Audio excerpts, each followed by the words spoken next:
Hey, IDS 301. Correct glasses. There we go. Um, it is Sunday, Super Bowl Sunday for those who care. I don't. But, anyways, it's Sunday, February 13th. Tomorrow is Valentine's Day for those who care. I don't. Anyways, we're already at Module 6, and I'm like, holy crap, this class is almost over. That's good for you. Good news, right? Um, great job. It's compressed. It's moving right along. And it's, like I said, this is the only course out of the five I'm teaching that I'm really, have a lot of confidence in because I developed this class with Dr. Price Dia. And so we are in good shape with this. And that's why I always welcome your questions and things like that because this is my wheelhouse. Um, so this module is pretty simple. Maps, maps, maps, maps, maps, more maps. Okay, so but first, let me say I'm going to include a link on the announcement email that goes out, a link to the New York Times, and the article in question here that I'm linking to is called "Decoding Dickens's Secret Notes to Himself, One Symbol at a Time."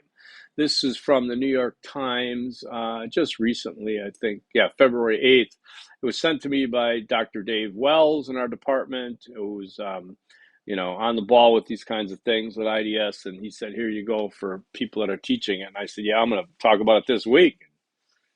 He said, great, because I think it is. It's an example of interdisciplinary studies, integrative work, doing, solving complex problems. Okay, so there's a letter Charles Dickens, the famous writer, wrote in his mystifying style of shorthand, had gone unread for over a century. Computer programmers helped scholars decode it. So they have a photo here of the sample of Charles Dickens' shorthand. And he, as a former stenographer himself, he kind of created his own little language there. And it's very interesting. So it's been held in a library, and librarians, literature experts, people like that have been looking at it for 100 years from the Morgan Library and Museum in New York. Until recent months, when two Americans with backgrounds in computer science were able to make substantial headway in decoding the letter. So it's very interesting. Back in the day, the University of Leicester in England posted a copy of it online and promised 300 British pounds or $406 to the person who could make the most sense of it. The winner of the competition was Shane Baggs, a computer technical support specialist from San Jose, California, who had never read a Dickens novel before. But he cracked the code, cracked a 163-year-old mystery. Interesting how it goes through this and talks about it. But what does it have to do with us? It has to do with us in it's a complex problem. Um, is it earth shaking? Probably not. But would it be a great souvenir of history, an artifact? Heck yes. Charles Dickens? Yes. And so they couldn't solve it. And they put it out there. And a computer programmer, of course, we didn't have those 40, 50 years ago, anyways, helped crack the code. And it's interesting to look at this. So you've got what they integrated here, the literature, which worked, the librarians, literature people, and the computer programmers got it done, solved the complex problem. It's a great example of IDS, and it leads me to Easter egg number one. Complex problems require IDS/integration. Complex problems require IDS/integration. As we know, IDS equals integration, so I'm talking about the same thing. Just depends kind of where you're coming from. Interdisciplinary studies is a field of academia. Integration is a process that's used in many ways, shapes, and forms. Okay, let's talk about maps. Maps, maps, maps. That's all you got to do this week is maps. And if you procrastinate, as I've talked about this 2 or 3 weeks ago, it's going to cost you. It really is, because I'm expecting academic rigor to be demonstrated here. This isn't a one-off. This isn't, oh, what does my calendar say today? No, nothing to do today. Tomorrow, nothing to do tomorrow. Oh, Sunday. Oh, I got up in the morning next Sunday. Oh, let's see. Oh, I got to do something called maps. I better do those. If you do it that way, it's your freedom to do that. You have the freedom to do that, with or without a mask. But you're going to get scored appropriately. Okay. And These are worth 100 apiece. There are two of them, two maps, maps 1, maps 2. I just made them due on the same day, both of them. Both of them due next Sunday. Maps 1, maps 2. Separate submissions. They each have their own submission page. If you submit them together, you will get dinged. Okay? A minimum of 20 points on each one. So, heads up, 2 assignments, exact same thing, but 2 different kinds of content, right? These are maps of your disciplines, your concentrations. Just as we saw Petrie talk about mapping cognitive maps and disciplinary maps in the Do You See What I See reading, you'll note that we're doing that here. I'm giving you templates though. So your first thing you look at is the disciplinary maps assignment introduction. And here we talk about why it's important as an interdisciplinary thinker to do this, okay? And here's a couple of things to consider. If you have business, I don't think there's anybody who has foreign language here, but if you have business as one of your concentrations, you must, pick one specific business-related discipline. So if you lean more towards the marketing side, the finance side, the sales side, the business economics, leadership management, use that. And if you have questions, you just let me know, ask me, and I'll help you pare that down, okay? Because business isn't really a discipline. It's more of an umbrella that has a number of disciplines within it, okay? And business and foreign language are the only 2 like that. So please don't come back at me with sustainability. Is that a discipline? Yes, it is. You name it. There's not any others that count, okay? So you just use your concentration, and you're going to read about this thing here, okay, why it's important, again, disciplinary maps, instructions, you'll see them there, and, okay, it's good though. So if you have any questions on the instruction part of it, you let me know. Then we have the maps assignment, read carefully. That's the second document. Okay, now let's get rid of this. I thought I must have opened it twice. Let's try this again here. Maps assignment. Okay, so here are the criteria you're going to look for.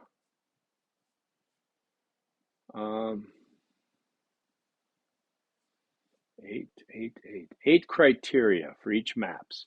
So let's say you have sustainability and you have dance or whatever. You just do 2 separate ones.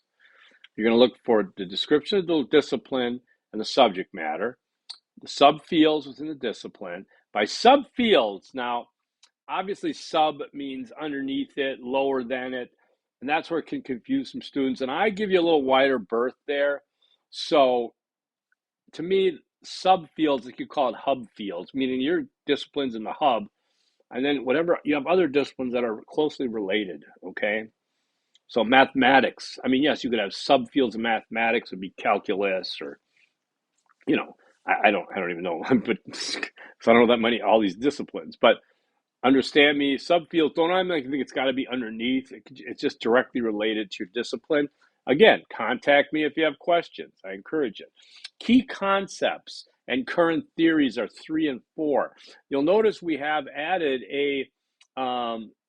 get rid of this. We have added a document attached here, which will give you, trying to get all my documents in a row. Okay, examples of concepts and theories from a number of different disciplines. This is a nice little thing to get you going here. So concepts are different than theories. Theories will inevitably say theory of something, okay, or the something theory, all right? So, for example, psychology concepts would be cognition, conditioning, ego, but theories would be acquired needs theory, attribution theory, psychodynamic personality theories. So you see the difference there. All these examples have theories, basically say theory, unless it's a Stanislavski system of theater. That's a good one. Other than that, they all end in theory. So that's your key to look for there, okay? We're giving you some suggestions to work with here, but these typically do not match what you are doing specifically. I'm not sitting here trying to give you the answer or give the answer to some students and not others. You look for, you probably have taken classes in your concentrations already, right? That's where you look to. If you have questions about specific things, though, what I would do, I would say you've either had professors or going to have professors. You know where to find the professors in that field. Ask them if you need to. Ask them, hey, I got to map out the discipline here of psychology. What are some of the theories that I could go with? Where are some sources? The ASU library is your biggest source. Also, you just type in what you're looking for. Break it down. You got to do the work. This is academic rigor. That's why I'm saying you're not going to get it done on Sunday afternoon next week. And if you try, it'll be reflected in the final grade. I'm sure of it. I've seen it before. Okay. I hate to sound like a parent doing that, but it's true. Okay. So you want to start working on these things. So concepts and theories are number 3 and 4 of the criteria. Number 5 are academic journals. This is important. Academic journals, okay, are like, excuse me, I'll be right back. I should have had this one ready and I don't have it ready. And why don't I have it ready? Oh, where is it? Over here? Here we go. Got a couple of them here. So here, issues in interdisciplinary study. This is volume 38, numbers 1 and 2. This is Texas Tech University Press puts it out for us, and it's part of our Association of Interdisciplinary Integrative Studies. And so you'll see there's no advertising in journals. Journals are academic, peer-reviewed, and they will offer different types of papers and submissions. That's an academic journal. All right. Now, here's the issue. Differentiate between a journal, like this is, and an article, which this is filled with, okay? So, for example, here, a case for critical interdisciplinarity. That's a study, that's an article, okay? That's a research paper, basically, probably, but it's part of a number of them in this journal. There's another journal, the Hemingway Review. I belong to the Hemingway Society, and it's the Ernest Hemingway Foundation and Society. They're not advertising. They have different writings. Hemingway at Work, Cat in the Rain. This is actually, I'm going to read this thing actually.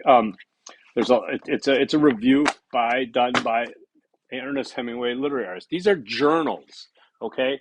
Now, New York Times is not a journal. Forbes magazine is not a journal. Investopedia is not a journal. Okay, journals do not have advertising. If you want to find an academic journal, you Google academic journals if you want. You'll see. The press also, this is done by Texas Tech Press. This is printed by, I don't know, but publishers are not journals. Sage Publishing is not a journal. Harvard Press is not a journal. These are the places that publish the journals. The articles are included in the journals. And I know I'm trying to be very precise here because we've had confusion in the past. Okay? So, right. So a magazine is a magazine, an article is inside of a magazine. A journal is academic, no ads, okay? And it's not a website. They could have a website to access it, but it's an academic journal. So you're going to look for academic journals in your field. Then you're going to look for professional/academic associations. I lean on the academic associations first, okay? So here again, like I said, this is the Hemingway Society. That's an academic association, okay? The Realtors Guild or something, that would be a professional one, all right? But that's the same category, professional/academic associations. Your concentration will help dictate that for you. Again, if it was real estate, you'd lean towards more of the realtor organization. If it's architecture, you'd look at the architectural associations, okay? Then number 7 is research questions. What are some of the research questions being asked? Where do you find those in textbooks? You find them in journals. What are some of the research questions being asked in your field? And then you want to know research methods and techniques. What are some of the research methods and techniques being used in your field? Do they tend to use quantitative, meaning quantifiable methods, like adding numbers and measuring things, like climate change and stuff? Or is it qualitative methods, more like ethnography, more of, living with a certain culture, or, having a whole different type of system that's qualitative and not quantitative. All right. What do they like to use in terms of methods and techniques, in terms of research? Yes, most of them will always use almost everything, but certain ones lean towards certain things, okay? Like I said, mathematics is going to be probably quantifiable, quantitative, okay? Anthropology might be more qualitative, all right? So these are things we get into. Those are your 8 criteria that you're going to be doing for each discipline you have, each concentration that you have, all right? And that is, like I said, very important. Then I'm giving you a sample. Look at the sample. This was done real well. It was a couple of years, God, 2 years ago already. She did this so nicely. Sustainability is an example of sustainability. All right, you can see the formatting, the excellence here, the subheadings, the paragraph indents. It's not rocket science on all of these, but notice that they're citing things in each of the categories, citing something. Why? Because I'm asking you to give me official type criteria from that discipline. That's not coming from John Smith, my student. That's coming from